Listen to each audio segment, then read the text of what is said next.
the bearded man of Space Station 11. Hello everybody, and welcome to the first video of the bearded man of Space Station 11. I'm going punk. Don't have a studio, don't have lights, don't have a real camera, just holding my phone, sitting in my car. Maybe if this goes somewhere, that'll happen, but right now, I'm not doing this for anything except to ease my mind. As everybody knows, we have a new president, and by that I mean we're getting a sequel. Kind of reminds me of Tommy Davidson, comedian, talking about Friday the 13th, and he says, "Why they keep going back to this camp? If Jason stabbed 13 teenagers' ass off last summer, why the hell you gonna go back? Hoping for a better summer?"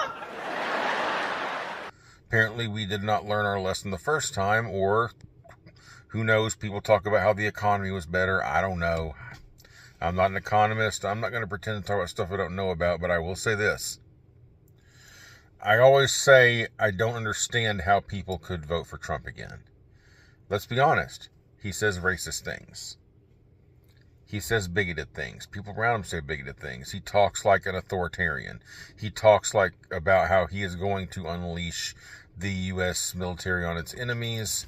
Apparently, not Project 2025. There's another thing. I think it's called the America First Foundation. I don't know. It's America First something, which is the real Project 2025. They're talking about how they're going to label Antifa terrorists. Well, Antifa really isn't a group. It's just a name certain people took on. So if you're a terrorist, you can get arrested or maybe bombed.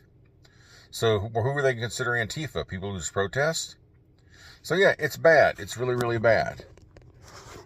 However, I think I can kind of explain why people vote for Trump. Maybe it's not a good explanation, but I've got to go to someone who said she was voting for Biden. There was this lady by the name of Catherine Pollitt, I think her name was. She wrote for The Nation. Well, people may not remember this, but around 2020, there was a lady by the name of Tara Reade who accused President Biden of sexual assault. Didn't get a lot of picking up. A lot of people debunked it, and apparently there was a lot to debunk. I don't want to get into whether it was true or not. I'll let people decide that for themselves. But what's important is this. Catherine Pollitt wrote this article.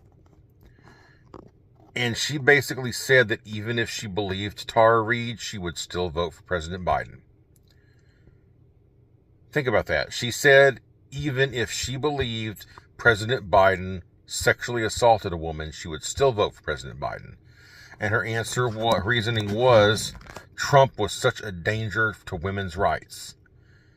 Trump was a danger to women's rights, and Biden would be better for women overall. It's a utilitarian idea. You know, I think it's like Spock said, the needs of the many outweigh the needs of the few.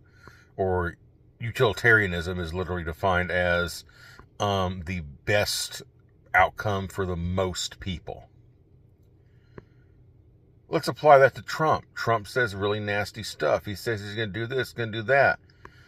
But there are people out there who believe he is going to be better for the country as a whole. Now, I think they're wrong.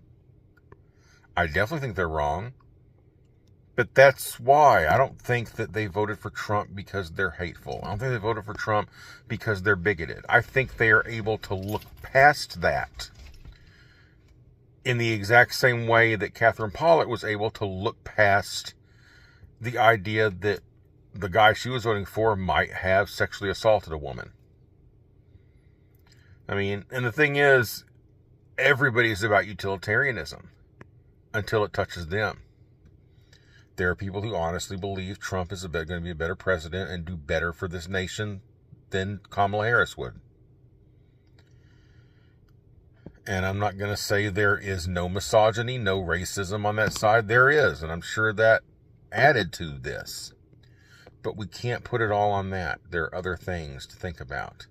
And if all we say is, oh, Kamala didn't win because she's black, Indian, or she's a woman, if that's all we get from this, it's not going to change. If that's all the Democrats get from it, well, they're just going to stop running black women. They're just going to tell black women to stay off the presidential ticket because we need a white man. That's not good. I may talk in a future video about what happened in this election, what Democrats need to do to actually win votes. This may be the only thing I ever do. I just had to get this out, and that's pretty much what this is going to be. This is going to be a sounding board for me. If anybody wants to comment, if anybody likes what I'm saying, if anybody thinks I'm right, wrong, whatever, that's fine. But I'm just going to say one thing. Let it be known. I did not vote for Trump. I voted for Kamala Harris. I wanted Kamala Harris to win. I did not want Trump to win a second time. So I don't want people to come tell me, oh, you support Trump because I disagree with a certain type of narrative.